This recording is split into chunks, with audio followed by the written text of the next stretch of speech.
So Tony Blair, under this first heading, an enormous political figure, reshaped his own party, reshaped the Conservative Party. Politics will never be the same again. And although, just finally on this first point, the achievement, he had this coterie of people around him. Gordon Brown, a much brighter man, intellectually brighter than Tony Blair. As a strategist, a thinker, he's tremendously bright, incredibly bright, strategic thinking, Brown. And he also had Mandelson, who's a genius at conceptualizing image. And he had Philip Gould, perhaps the one of the team who you'll be least familiar with, who is the focus group person who all the time was saying where Labour should be positioning itself in order to pick up the votes and what it should be saying about the Tories to maximise the effectiveness of the attack. And Angie Hunter, the brilliant socialite figure around him. You know, that was the group who took part in the putsch. And first of all, they conquered the Labour Party in 1994 after John Smith's death, and when Tony Blair got to leadership in July 1994, and then they conquered the country on the 1st of May 1997. So that's significant. The second area is domestic policy, and what can we say about Tony Blair's domestic policy? Well, I think we can say that many of the achievements in history will be put down to other people. The greatest achievement of all, I think, has been economic stability. Not only unknown for a Labour Party in power, as you know, Labour governments in history have tended to hit economic crises after 2 or 3 years in power. The 1924 government was out of office within a year. The 1929 government hit the 41 crisis. The 45 government hit the 47 fuel crisis and economic crisis. The 64 government hit the 67 devaluation. The 74 government hit the 76 IMF crisis.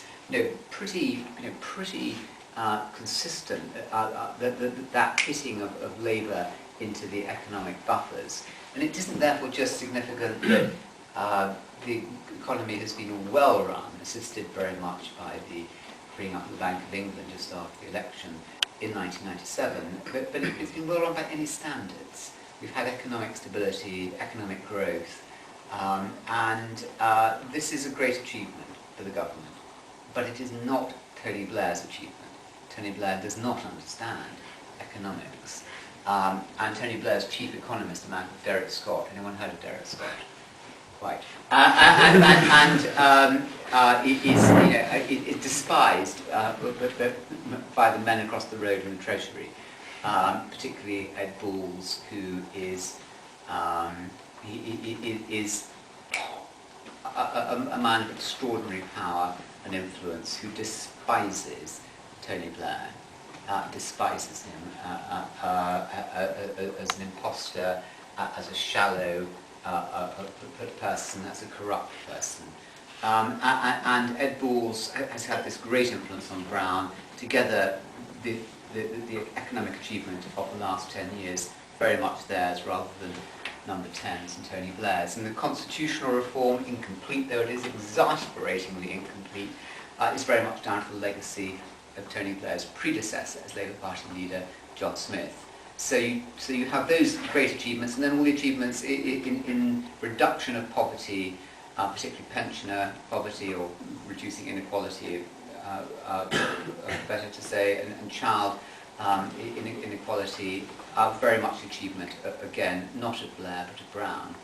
And what has Blair achieved domestically? Well, he's put great effort into 3 areas.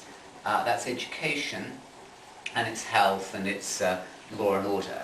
And law and order has been characterised by an illiberal agenda, as you know, on immigration, on asylum, on law and order. And it had the great problem that, whereas he'd identified very early on from his own constituency in Sedgefield, up near Durham, that working class people were more the victims of crime than the perpetrators of crime. And the traditional Labour idea that you look after the perpetrators of crime because they are going to come from shockingly poor backgrounds, and therefore they're victims of an unfair social system. He ticked all that, and you can see that in his reaction to early on, before he became Prime Minister, before he became Labour leader indeed, in 1993, when following the shocking death of the young child Jamie Bulger, he talked about being tough on crime as well as tough on the causes of crime. And he's had this very strong conviction, he's a lawyer, let's remember, that you have to be extremely tough. If he was a headmaster, if he'd been your head or headmistress when you'd been at school, you'd have called him a complete fascist. And he loved locking people up.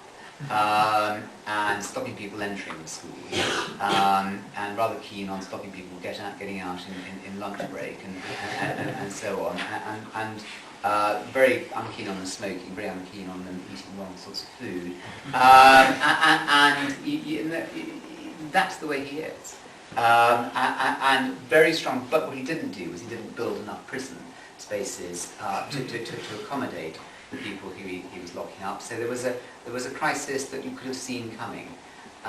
There have been a huge number of bills that have come through from the Home Office, and he's constantly felt frustrated by the Home Office, who he thinks is a very poor department. He thinks the Foreign Office is a poor department, he thinks the Treasury is a poor department, he thinks everyone. But I mean, I'll come on to that in a moment.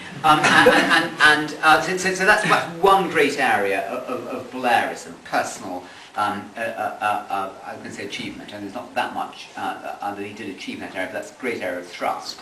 Then in education and health, he's a funny mixture of wanting to see increases in expenditure coming in, but at the same time wanting to abandon the one-size-fits-all traditional Attlee and welfare state of free and universal provision of the same kind to everybody, and he's wanted to balance increased injections of expenditure with a more responsive service, more responsive to the individual.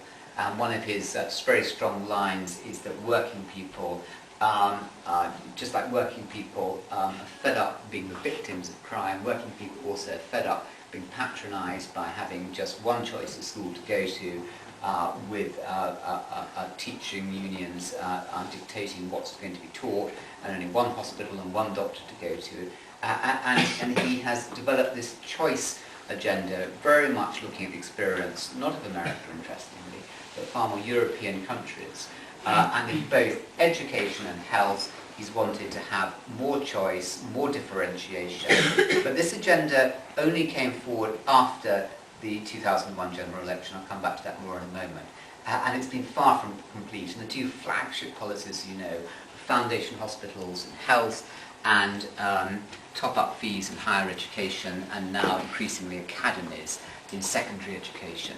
And what's significant about this is how tame the policies have been compared to the aspiration that he had.